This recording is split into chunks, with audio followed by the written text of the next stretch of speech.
మనం పాఠ్యాంశంలోకి వెళదాము. మొన్న ఎంతవరకు చెప్పుకున్నావురా ఏమా? ఎక్కడి వరకు వచ్చాం?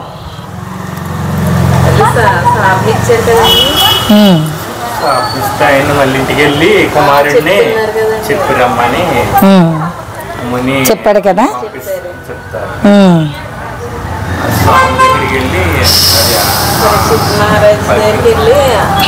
కుమారుడు వెళ్ళి చెప్పారండి. అక్కడ వరకు జయ గురుదేవా. బాగానే గుర్తుంది.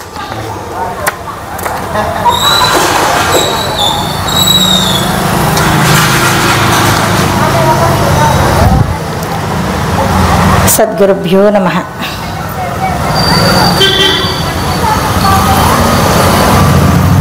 సుఖబ్రహ్మ హృదయము. అయితే చచ్చిపడినటువంటి ఆ పాముని తీసి సమీక మహర్షి ఆ మెడలో వేయటం వలన అది కుమారుడు గమనించి పరీక్షణ మహారాజుకి శాపం ఇచ్చాడు. ఈ శాపాన్ని తెలుసుకున్నటువంటి తండ్రి బాహ్యస్థితిలోకి వచ్చి అయ్యో ఈ విధంగా శాపం ఇచ్చాడు నా కొడుకు అని బాధపడ్డాడు. ఎందుకని బాధపడ్డాడు? ఆయనకి ధర్మాధర్మ విచక్షణ ఉన్నది కనుక. కొట్టినవాడిని ఇంకా కొట్టమని లేదు, శపించిన వాడిని ఇంకా శపించమని లేదు. అదే దయార్థ హృదయము అంటే. అప్పుడు ఏం చేశాడు? వెళ్ళి కొడుకుని ఈ విషయాన్ని చెప్పినట్లయితే పోనీ ఏమైనా జాగ్రత్త పడతాడేమో అని వివరించి రమ్మన్నాడు. తెలియక చేసినా తెలిసి చేసినా కూడా రజోగుణముతో చేసినటువంటి అంటే కోపమే పాపం. అటువంటి కోపంతో చేశాడు గనక చేసినప్పటికీ కూడా మరి నిత్యానిత్య వివేక జ్ఞానముతో ఉండుము, ఇక నేను వచ్చినటువంటి శాపం పోదు కనుక బాధపడొద్దని రాజుకి ఈ విధంగా చెప్పి మరలా ఏం చెప్పాడు? నిత్యానిత్య వస్తు వివేక జ్ఞానముతో ఉండమని చెప్పాడు. ఎంత గొప్ప విషయమో చూడండి. అంటే దీనికి భయపడి బాధపడి దానివల్ల ఉపయోగం లేదు కదా. అయితే ఏం చెయ్యాలి? ఆకాశములో మేఘములు ఎంత దట్టముగా అల్లుకున్నాను అవి కాసేపటికే చెదిరిపోవును. నీటిలో పుట్టిన నీటి బుడగలు కొంతసేపటికి కొంత దూరం వెళ్ళి పగిలిపోవును. అదే విధముగా మేఘముల మధ్య వచ్చు మెరుపులు కూడా కనిపించి మాయమైపోవును. ఆ విధముగా అట్లే ఈ తనువు ధనము మొదలగు సంపదలు కూడా శాశ్వతముగా నిలవబోవు సుమా అని ఇంకను వినుము రాజా. తను యాత్రాటవి కామవర్గ భయమున్ ధారాత్మజాదేశన గణకాకోధర సంకులంబు వ్యసనా కంఠీరవాభీలనం తను రాజ్యాది మదేభరాజ బలమున్ తాపత్రయా దీప్తిరో ధనమజ్ఞాన తమోంధకారము సదా వర్ణింప సంతోషమే. ఓ రాజా, జీవనయాత్ర సాగిస్తూ ఉన్న ఈ తనువు ఒక అడవి వంటిది. ఈ అడవి ఎలా ఉంది? కామము, క్రోధము, లోభము, మోహము, మదము, ఈర్ష్య. ఈ అడవి ఎలా ఉంది? ఇన్నింటితో కూడుకునుంది. హరిషడ్ వర్గాలతోటి ధనేషణ, దారేషణ, పుత్రేషణ అనేటువంటి ఈషణ త్రయాలతోటి కూడుకొని మరి ఇది కొట్లాడుతూ ఉంది, పోట్లాడుతూ ఉంది. ఇందులో మంచి గుణములు ఉన్నాయి, చెడు గుణములు ఉన్నాయి. మంచి గుణములు పాండవులు, చెడు గుణములు కౌరవులు. ఈ రెండింటికి యుద్ధం జరుగుతూనే ఉంటుంది. ఎలాగా? ధర్మాధర్మ విచక్షణ. ధర్మము అధర్మానికి, లోక వ్యవహార తాపత్రయ దుఃఖములకు మూలమై ఉన్నది. అజ్ఞానాంధకారం వలన మానవుడు ఈ విషయములలో చిక్కుకొని నిత్యానందము లేకుండా, నిత్యానందం పొందకుండా ఉన్నాడు. ఇవి అన్నీ విడిచిపెట్టుకున్నవాడే నిత్య సంతోషి అని చెబుతున్నాడు. ఇవన్నింటినీ కూడా రహితపరుచుకున్నటువంటి వాడు మాత్రమే నిత్య సంతోషంగా ఉండవలడు తప్ప మరి సామాన్యుడు ఉండలేడు. కావున బంధత్రయములతోడను ద్వంద్వ దోషములతోడను ఉన్నంత కాలము నీకు శాంతి లభించదు. అదీనుగాక ఆగామి సంచిత ప్రారబ్ధ కర్మములనేటివి ఇవి పొడవుపై ఎంతకాలము ఉండవలనో అంతే కాలము నివసించగలవు, కానీ అధికముగా ఉండలేవు. పుట్టిన ప్రతి ప్రాణి కూడా మరణించక తప్పదు. మరణము దేహాంతర ప్రాప్తిని కలుగజేసి కర్మ పరిపక్వమునకు కారణభూతమగుచూ ఉన్నది. అటులనే మరణించుటకు ఒక కారణం ఉండవలను. ఆ కారణము కూడా నిమిత్త మాత్రముగా నిన్ను నిర్దేశించినే గాని ఈ గతభంగము ఎప్పుడు జరగవలనని ఉన్నదో అప్పుడు జరగక మానదు. అందుకై నీవు చింతింప పని లేదు అని ఈయనకి ఓరడిస్తూ ఉన్నాడు. ఎవరిని? పరీక్షణ మహారాజుకి చెప్పుచూ ఉన్నాడు. అయితే మళ్ళీ చెబుతున్నాడు, భూలోకములో వర్షము పడు సమయమును కానీ మాతృగర్భం నుండి శిశువు బయటపడు సమయమును కానీ ఈ తనువు పోయే సమయమును కానీ మహామహులే తెలియలేక ఉన్నారు. అట్టిది నీ ప్రయాణ సమయము నీకు తెలుసుకోగలిగితివి. ఇది కూడా ఆ శ్రీకృష్ణ పరమాత్మని యొక్క అనుగ్రహము కదా అని చెప్పుతున్నాడు.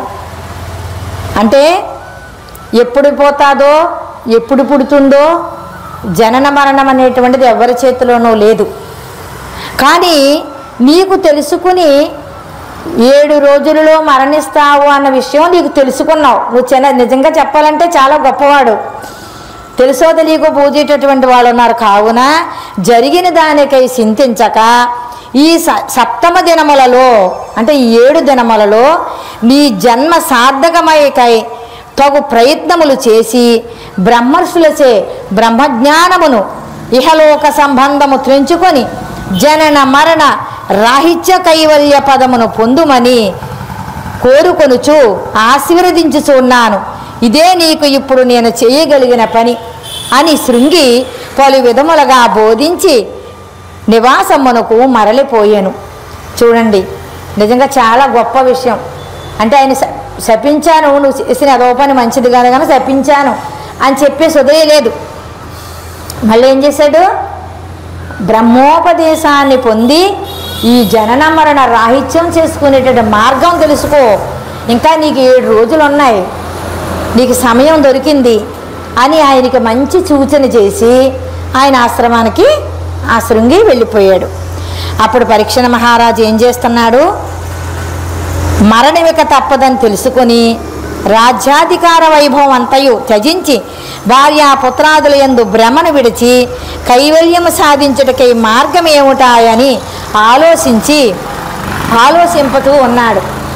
కైవల్యము పొందడానికి ముక్తికి మార్గం ఏది, ఎలా జరుగుతుంది అని ఆలోచిస్తూ ఉండగా భవశూన్యామల నిత్యతత్వమును సాధింప సాధ్యంబే శ్రీభవనాసాత్ములు బ్రహ్మతత్వ విధులను పాటించి సేవించుచున్ భవబాంధాతగా దివ్య భేషజము దా భక్షింపన్ గాననే శివతత్వజ్ఞులనాశ్రయించి పరమన్ జేకొందు శ్రద్ధాలువై. అప్పుడు అనుకుంటున్నాడట, ఈ భవబంధాలు జనన మరణాలు ఇది సామాన్యమే కదా, కానీ నీలా ఉండిపోతే కాదు. పుట్టుట గిట్టుటలో పొరలాడు ఈ జీవుడు పుట్టి ఉన్నాడు కనుక గిట్టక తప్పదు. కానీ తిరిగి పుట్టకుండా ఉండుటకై శుద్ధమైనటువంటి అటువంటి నిత్య భావము గ్రహించుటకు నాకు సాధ్యమగునా? అందుకే ఈ పుట్టుకయను రుగ్మత తొలగించు దివ్యమైన ఔషధము నేను సేవించక తప్పదు. జన్మరాహిత్య మార్గమును బ్రహ్మజ్ఞాన కోవిదులైన బ్రహ్మర్షులను సేవించి పరమపద మార్గము పొందుటకై శ్రద్ధ వహించవలెను. ఇంకెంతకు మించి ఇంకొక తరుణోపాయము లేదు అని అప్పుడు ఎవరు అటువంటి మహాత్ములాయని వెతుకుచున్నారట. బహుజన్మార్జిత పుణ్యకోటి పశుడై ప్రోక్తోద్భవధ్వంస చిచ్చహితుండై పురుషోత్తముండలరు తత్సద్భావ వానేక జస్మహీతుండై శిరకాల పదాత్మంతో రుచేవన్ మహామహిత బ్రహ్మ పదాప్తిగాంచు ననగా మద్భాగ్యమిట్లున్నదో. అప్పుడు అనుకుంటున్నాడు ఎవరు? పరీక్షణ మహారాజు. ఎన్నో జన్మల నుండి పుణ్యము చేయుచు ఆ పుణ్యఫలము వలన కలిగిన ఈ మానవ జన్మమునకు వచ్చి సర్వసిద్భ్రమలో తొలగించుకొని ఏకరూపముగా ఉండి చత్తు చిత్తులను సంధానపరచి బ్రహ్మపదమును ఎరిగి ఉన్న పురుషోత్తముడైన సద్గురుని సేవ చేసి ఈ జన్మరాహిత్య మార్గము పొందవలనని కోరికతో ఉన్నాను. అయినా నా భాగ్యం ఎట్లున్నదో నేను ప్రయత్నం చేస్తున్నాను కానీ ఏమో భాగ్యం ఏ విధముగా ఉన్నదో ఏమి చెయ్యగలను అని అనుకుంటూ పరీక్షణ మహారాజు వైరాగ్యము తెచ్చుకుని బ్రహ్మజ్ఞానం పొందవలనేటువంటి జిహ్వతో బ్రహ్మజ్ఞానం పొందవలనేటువంటి సాఫల్యముతో ఆకాంక్షతో ముందుగా పవిత్ర గంగా నదీ జలములలో స్నానమాచరించాడట. గంగాజలంలో స్నానమాచరించి తీరమునకు వచ్చి ఉండగా గట్టుపైన ఉన్నటువంటి మునీశ్వర బృందమును చూశాడట. దేహం పులకించిపోయిందట. ఆహా, మునీశ్వరులు వచ్చారు కదా, నాకు కనిపించారు కదా, ఓహో నాకు మంచి మార్గం దొరుకుతుంది అనుకున్నాడు.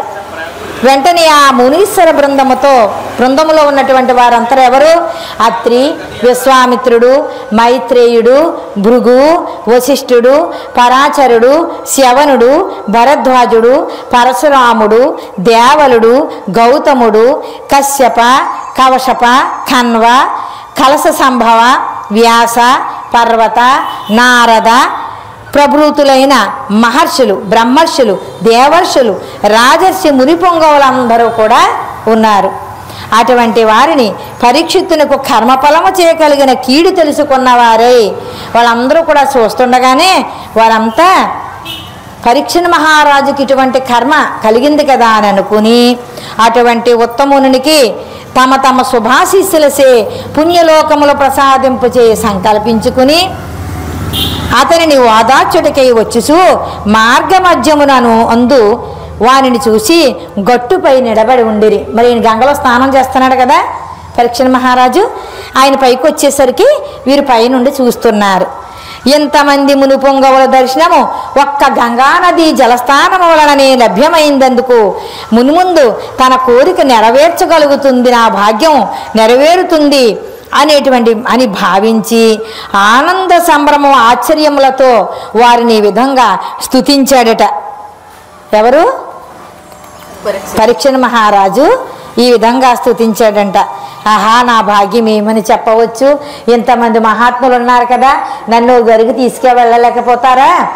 నేను చాలా గొప్ప పుణ్యాత్ముడినే, నాకు బాగానే దొరికారని శివరూపుండగు నొక్క సాధవరు సంసేవింపమూర్తి త్రయస్తవ తుల్యంబగునంచు విజ్ఞధనులెంతన్ పెద్ద ఘోషింప శ్రీభవమూర్తుల్ మిము నిందరన్ గొలువ తత్పాప వ్రజధ్వంసము భవరాహిత్య యథార్థ తత్వపదమున్ ప్రాప్తించుటాశ్చర్యమా. నా యొక్క జన్మ సార్థకం చెయ్యలేకపోవటం అంటూ ఉండదు, నాకింతమంది మహాత్ములు దొరికారు అని బ్రహ్మభావ సంపన్నుడైనటువంటి బ్రహ్మజ్ఞానియగు ఒక్క సాధు పొంగవుని సేవించినప్పుడే బ్రహ్మ విష్ణు మహేశ్వరుల త్రిమూర్తులను సేవించినటువంటి ఫలితము కలుగుచూ ఉన్నది.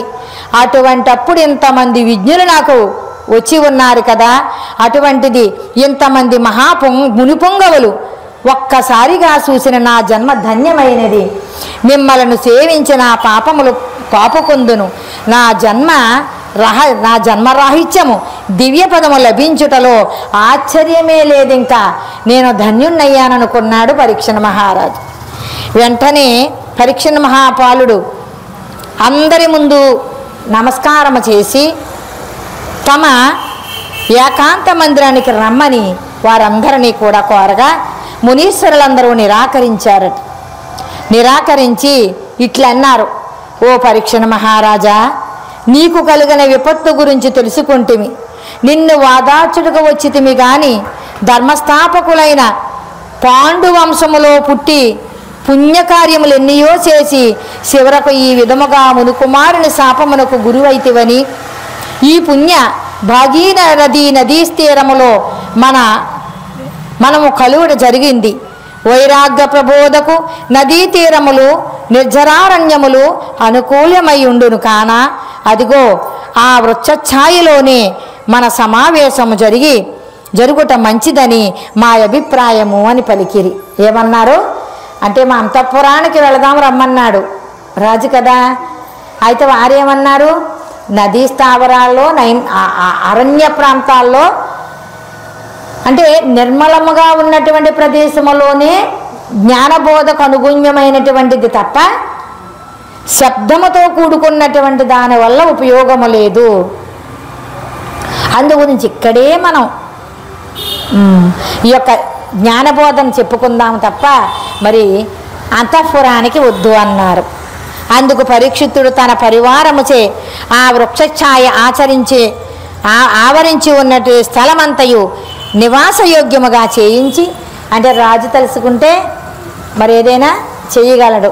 వెంటనే ఆ యొక్క వృక్షాలతో కూడుకొని అడవి ప్రాంతం కదా నది దగ్గర, అదంతా కూడా శుభ్రం చేయించి అక్కడ కూర్చోడానికి సుఖాసనాలు వేయించి మరి అందరూ కూడా చక్కగా ఆచీనులు గావించడానికి వీలుగా చేయించి గంగాజలముతో వారి పాదాలని కడిగి, గురువుల పాదాలను కడిగి వినమ్రత నయనములతో ముకులిత హస్తములతో వారికి ఎదురుగా నిలిచి ఈ విధముగా నమస్కరించి ఈ విధముగా అడుగుతున్నారు. ఎవరు? పరీక్షణ మహారాజు మహామునుల్ని విధంగా అడుగుతున్నాడు. నానా దుఃఖ నిదాన తానవ స్వనంహార్యానుభూతాన యానానాభాసులు బ్రహ్మతత్వ విధులన్ యుర్వేచురల్ మీరు మజ్ఞాని గ్లాని భవాబ్ది తారకము శ్రీ సత్యామృత జ్ఞానమున్ నేనే మార్గము బట్టి నందగనోగున నేనే మార్గము బట్టి నందనగున నిత్యోక్తి వాక్రూర్వవే నిత్యోక్తి వాక్రూవరే. మీరందరూ ఒక్క వాక్యం చేత నాకు చెప్పండి. ఏమని? నానా దుఃఖములకు కారణమైన నేను అహంకారముతో కూడుకొని ఆ అహంకారమును సవరించుకొని బ్రహ్మతత్వం ఎరిగి బ్రహ్మజ్ఞాన సంపన్నులైన మీరు ఈ భూలోకమునకు దేవతల వంటి వారు. అజ్ఞానము సుజ్ఞానము అనునవి చావు పుట్టుకల రహస్యము నిత్యమై సత్యమై ఉన్నటువంటి బ్రహ్మపద జ్ఞానము వంటి బ్రహ్మపద జ్ఞానము పొందుటకు ఏ మార్గము లభించవలనో సెలవీయగోరెదను. ఏ మార్గము చేత నేను ధన్యుడనవిదనో అటువంటి మార్గాన్ని నాకు సెలవివ్వండి స్వామి అని వారందరినీ కూడా కోరుకుంటున్నాడు అని తన కోరిక వెల్లడించి అంజలిబద్ధుడై నిలబడి ఉన్న తరుణములో ఈ బ్రహ్మర్షులందరూ కూడా ఏమంటున్నారంటే, బాలప్రాయుడు శ్రీ సుభాష్యుడల సచ్చర్ణ ప్రభాకాయుడన్ పాలాక్షాంబుజనేత్ర పద్మభవ హృద్భావ ప్రతీకాచుడన్ లోల ప్రజ్ఞ విహీన తత్వవా నదీలోలుండు నిత్యాశరీరాలంకారుడు వచ్చే వేగమే సుఖ బ్రహ్మర్షి అచోటికిన్. అప్పుడు అంత వినయముతో ఈ మహర్షుల్ని ఈ యొక్క మంచి మార్గాన్ని చెప్పండి స్వామి అని అడుగుచున్నప్పుడు చిన్న వయస్సుడు బ్రహ్మతేజో విరాతమైనటువంటి ముఖము గలవాడు, బ్రహ్మతేజో విరాజితమైన ముఖము గలవాడు, బంగారు వంటి దేహఛాయ గలవాడు, బ్రహ్మ విష్ణు మహేశ్వరుల మానసమందు ప్రకాశించు భావము గలవాడు, అనిత్యమైన ప్రజ్ఞాన విశేషములు లేని భావ సంపన్నుడు, నిత్యము అశరీరమే అలంకారముగా గలవాడు. ఇది చాలా గొప్ప విషయం. ఇది అందరికీ ఒక పదవి కాదు, ఇది ఒక వాక్యము కాదు చెప్పుకోవడానికి. అంతటి వాడై ఉన్నాడు అక్కడ. ఎవరు? సుఖబ్రహ్మర్షి. నిత్యము అశరీరమే అలంకారముగా కలిగి ఉన్నవాడు సుఖబ్రహ్మర్షి. ఆ సమయములో అచ్చటికి ఏతించెను, అక్కడికి వచ్చి ఉన్నాడు. అప్పుడు అంటున్నారు వీళ్ళు, వచ్చెను శిల్కమోముని వాంఛిత వస్తువేక సంపదల్ తెచ్చెను మోక్షకాంక్షలకు దివ్య మహర్షి జనాలికి పుడన్ ఇచ్చెను వృక్షం దక్షిణము ఈప్చిత సంస్కృతి దోస్తరాంబుదిన్ ద్రచ్చెను ధర్మ పౌత్రునకు తత్వ సుబోధ వరాభయంబునై. అప్పుడు వీళ్ళంతా అనుకుంటున్నారా, అంతటికి అధీనమైనటువంటి అశరీరుడైనటువంటి మహాత్ముడు వచ్చాడని వీళ్ళంతా కూడా సంతోషిస్తున్నారు. ఎవరు? రాజేమిటి, మునులేమిటి, బొటలేమిటి, అందరూ కూడా అసలు ఆయన దర్శన భాగ్యం కలగటమే గొప్ప విషయం. ఆయన సామాన్యంగా రాడు అంటున్నాడు. శిలకముఖము కలిగినటువంటి సుఖబ్రహ్మర్షి వచ్చాను అన్నాడు. దీనికి దేవీ భాగవతములో ఈయన శిలకముఖం ఏ విధముగా వచ్చినదో, ఏ భ్రాంతి వల్ల వచ్చిందో ఈయన ఒక ఘట్టమే ఉంది. తర్వాత చెప్పుకుందాం అట్లా. అంటే ఈయన ఎలా పుట్టాడు? వ్యాస మహర్షి కుమారుడు కదా సుఖమహర్షి. అయితే శిలకముఖము గల సుఖబ్రహ్మర్షి వచ్చెను. మోక్షము కావాలనని కోరిక ఉన్నవారికి బోధించుటకై అనేక జ్ఞాన సంపదలు తెచ్చెను. దివ్య మహర్షులకెల్లా తన బోధనా పటిమ వెల్లడించుకొని అవకాశము ఇచ్చెను అని ధర్మరాజు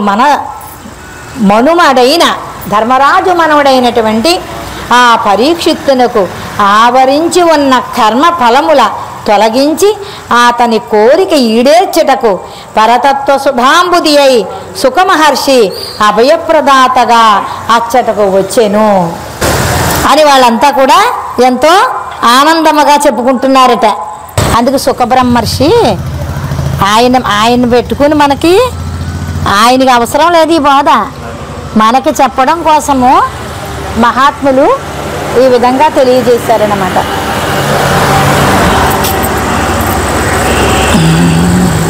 ఎక్కడికి వచ్చామమ్మా? సుఖబ్రహ్మర్షి వచ్చారు కదా. అటువంటి సుఖబ్రహ్మ మునీశ్వరుని చూసి సంతోషించారట అందరూ కూడా. ఆహా, గొప్ప మహానుభావుడు వచ్చారు, ఇక మనకి ఏమీ తిరిగిలేదు.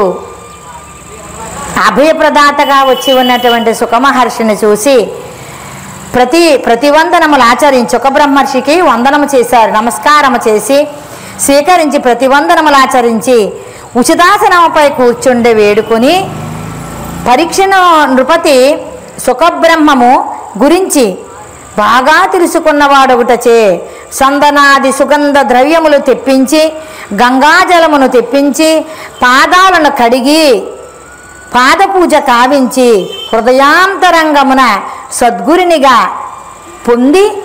పొందు చేసుకొని వినమ్రత భావనోద్ధతితో హస్తములు జోడించి తనకు ప్రాప్తించినది విన్నవించుకొనెను. అనంతరము ఈ విధముగా పలికెను.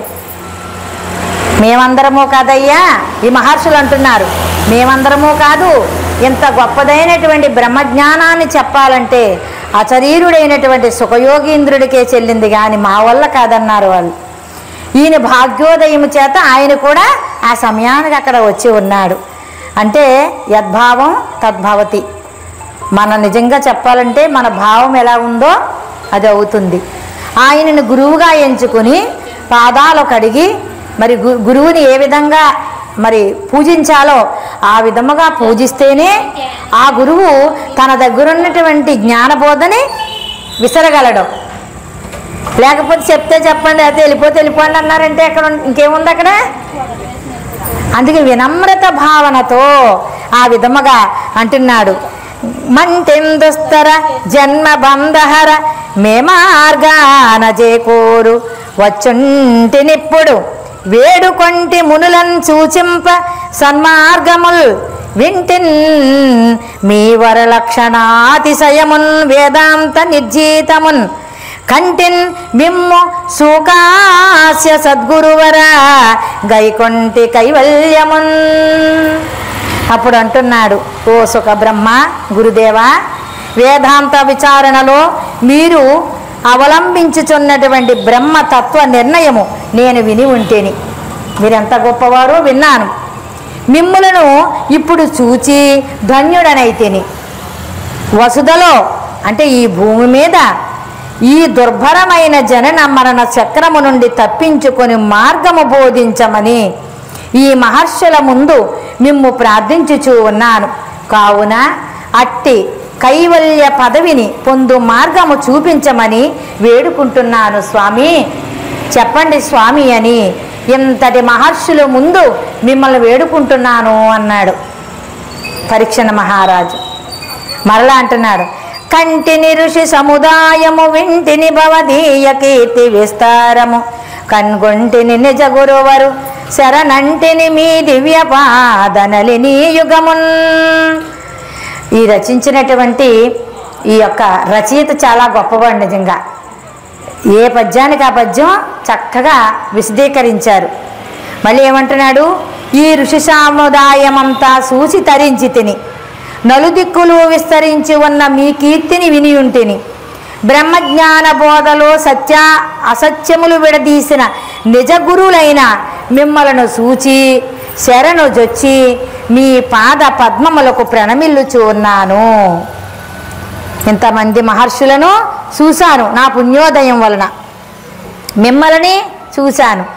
కానీ నా యొక్క పుణ్యోదయం వలన బ్రహ్మజ్ఞాన బోధలో సత్యము అసత్యము రెండింటినీ విడదీయగలిగినటువంటి మహాత్ములైనటువంటి మీ దర్శన భాగ్యము నాకు కలుగుట నాకు నిజముగా చాలా గొప్ప విషయం అని చెప్పి వారికి పాదాలకు నమస్కారము చేసి, కోరితి భవాబ్ది తరణము చేరితి వేదాంత తత్వ చింతామణికై సీరితి సందేహంబుల తూల్తి మీ చరణు నేడు తోషాత్ముడనై.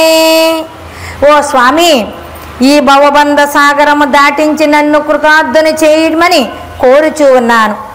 సనక వేదాంత రహస్యములలోకెల్లా ఉత్తమమైన వేదాంత రహస్యములను బోధించమని అర్థించుచూ ఉన్నాను. నాలో కలుగు సకల సందేహములు తీర్చగల సమర్థులని మీ చరణు గోరి మిమ్మల్ని ఆశ్రయించి ఉన్నాను. మిమ్మల్నే ఆశ్రయించాను, మీరే దిక్కనుకున్నాను, మిమ్మల్నే నమ్మి ఉన్నాను కనుక నా జనన మరణ ఈ యొక్క రహితమయ్యేటటువంటి ఈ యొక్క జ్ఞానబోధన నాకు అందించండి స్వామి అని తండ్రి ఆముని శృంగి చాపవశమై దాపించు నా పుట్టువన్ మండ్రాటంబును బట్టినే కులమందుండి శ్రీ సద్గురున్ 12 ఏండ్లను సేవ చేసిడి మహాభాగ్యంబు నాకబ్బదే బండ్రాయై కడుమొద్దునై వరలు నా బంధత్వమున్ బాపుమా. ఏమన్నాడు? తండ్రితో సమానమైన గురుదేవా. అందుకే గురువు ఎటువంటి గురుడు శిష్యుని కన్నా కొడుకుగా కనుకున్న గురునిపై శిష్యుడు గురు నిలపకుండిన హీనులోయన్న గట్టిగా దురభిమానులోయన్న అన్నాడు. అందుకని పరమార్థము చెప్పేటటువంటి గురువు ఎటువంటి వాడయ్యా అంటే కన్న తల్లి తండ్రి కన్నా ఎక్కువగా చూసుకోవాలట. మరి అంత కన్నబిడ్డలాగా వెళ్ళి పాదాలు పట్టుకుని నాకు అసలైన బోధ చెప్పండి స్వామి అన్నప్పుడు గురువు ఎలా చూసుకోవాలి? కన్న బిడ్డ కన్నా ఎక్కువగా చూసుకోవాలట. ఇది ధర్మం, అంత గురుధర్మము ఉన్నది. అందుకే గురుడు శిష్యుడు ఇద్దరు తల్లి బిడ్డల కన్నా ఎక్కువ సంబంధం ఉన్నది. అది ఎంతో సుకృతం ఉంటే కానీ ఎవరు గురువు ఎవరు శిష్యుడు. ఇక్కడ ఎంత ప్రవచనం జరగడానికి కారణం ఎవరు? కారణం లేకుండా ఏ కార్యమైనా జరుగుతుందా? మన నాగేశ్వరరావు తోడ్పాటు అంటే ఏదో ఒక కారణం. మీ అందరూ ఇలా వచ్చి కూర్చుని మరి దీన్ని అవగాహన చేసుకునేటటువంటి శక్తియుక్తులు మీకు ఇచ్చాడు ఆ గురుమూర్తి. లేకపోతే అవుతుందా? అవ్వడానికి ఎవరబ్బు సొమ్మన్నారు? అవుతుందమ్మ ఇది? కాదు కదా. అది కూడా మీకు కూడా సుకృతం ఉంది. చెప్పుకుంటున్నాం మనచా వాచా కర్మణ. చెవులు పండుగగా వినగలుగుతున్నావు, కనులు పండుగగా చూడగలుగుతున్నావు, మరి నోరారా పలకగలుగుతున్నాం. ఇంతకన్నా భాగ్యమా? ఆ విధముగా ఈయనంటున్నాడు, తండ్రితో సమానమైన గురుదేవా, మునికుమారుడైన శృంగి శాపం వలన నా చావు చాలా దగ్గరలోనే ఉన్నది. మరి ఆయన శపించబట్టే కదా ఇట్టి సమయములో అంటే 7 రోజుల సమయం మునిస కుమారుడు శపించడం వల్ల ఇట్టి సమయములో ఏకాంత స్థానములో ఉండి నేను గురుసేవ చేయలేను. అంటే గురుసేవ చేసి గురు పూజ చేసి గురుయుక్తిని సూక్తుల్ని తెలుసుకునేటటువంటి సమయం లేదు. అంటే గురుకుల వాసములో ఉండి 12 సంవత్సరములు సేవ చేసి జన్మరాహిత్యను పొందే అవకాశము నాకు లేదు. కృష్ణ పరమాత్మ అంతటి వాడే 12 సంవత్సరాలు గురుసేవ చేసి పొందాడు. కానీ నాకు ఆ సమయం లేదు. 7 రోజులే, 7 దినములే సమయం. ఇక నా జన్మ దీనమైన రాకగానో రాయిగానో రప్పగానో వృధా కాకుండా జన్మ బంధములు తొలగించుకునే మార్గము చెప్పి పుణ్యము కట్టుకొనవలనని ప్రార్థిస్తూ ఉన్నాను. మరి గురుకులానికి చేరి మీకు శుశ్రూషలు చేసి మరి నేను ఈ జ్ఞానాన్ని పొందేటటువంటి అవసరం నాకు లేదు కదా స్వామి. అందుకోసమని నాకు ఈ జన్మరాహిత్యం అయ్యేటటువంటి మార్గాన్ని తొందరగా చెప్పండి, నా జన్మ సార్థకము చెయ్యండి అని పరీక్షణ మహారాజు సుఖమహాముని వేడుకుంటున్నాడు. 7 దినములు బ్రతుకుదు వీడని భవ దుఃఖనాశ విద్యోరు మహా గోడము బోధించి కాపాడుము నన్ను బ్రహ్మరూప భావనిరూప. స్వామి బ్రహ్మర్షి గురుదేవ, నేను ఇంకా 7 దినములు మాత్రమే జీవించి ఉండగలను. ఈ స్వల్పకాలములోని బహుబంధములు తెంచగల మహా ఉన్నతమైనటువంటి బ్రహ్మ విద్యాసార రహస్యములను చెప్పి నన్ను కృతార్థునిగా చేయమని కోరుకొనుచూ ఉన్నాను అన్నాడు. మరి అంత విధంగా ఉన్నప్పుడు ఆయన అంటున్నాడు, శివ జలజాక్ష పద్మజ వశిష్ఠ గురోత్తమ భూరి భావుడున్ భవహర తత్వవేదయను బ్రహ్మ పదామృత పూర్ణ సింధువున్ ప్రవిమాల తేజడౌ జనకరాజ వృదంబుజ దివ్య కర్ణి కోద్భవ మకరంద పావనుడవు భక్తి భజింతో భవత్పావాబ్జముల్. నేను అంటున్నాడు, శివుని వలన విష్ణువును, విష్ణువు వలన బ్రహ్మయును, బ్రహ్మ వలన వశిష్ఠుడను జన్మరాహిత్యమైన పరిపూర్ణ బ్రహ్మపద బోధను పొంది జనక మహారాజునకు తెలిపి ఉంటిరి.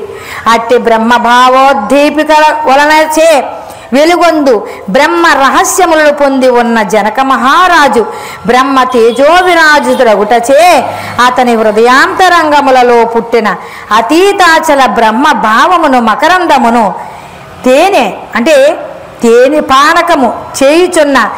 పానము చేయుచున్న మీ పాదములకు ప్రణమిల్లుచూ ఉన్నాను. అంత గొప్పవారైనటువంటి బ్రహ్మజ్ఞానము చెప్పినటువంటి మహాత్మ మీకు నేను నమస్కారము చేయుచున్నాను. మోక్షము గోరితి తండ్రి సాక్షాత్ బ్రహ్మస్వరూప సత్యము బోధించి క్షేత్రాభావమును కటాక్షింపుము శాపమను కుటారము ద్రుంచన్.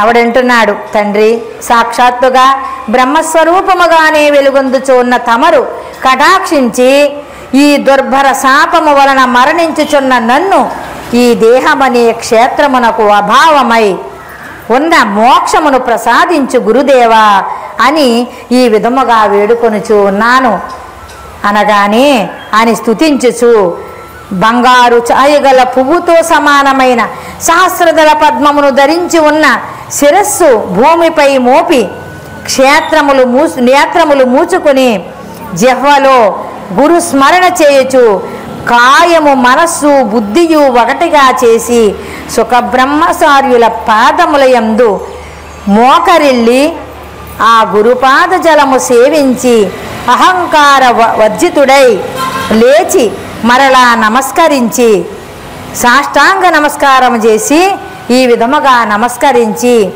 పరీక్షిత్తుడు శుక్రాచార్యులకు ముందు అంటే ఈ యొక్క సుఖమునీంద్రిని యందు ప్రణమిల్లి వినయ విధేయతలతో బ్రహ్మ విద్యా రహస్యములను బోధించమని కోరగా అంత సుఖ బ్రహ్మర్షి హృదయము ద్రవించిపోయింది.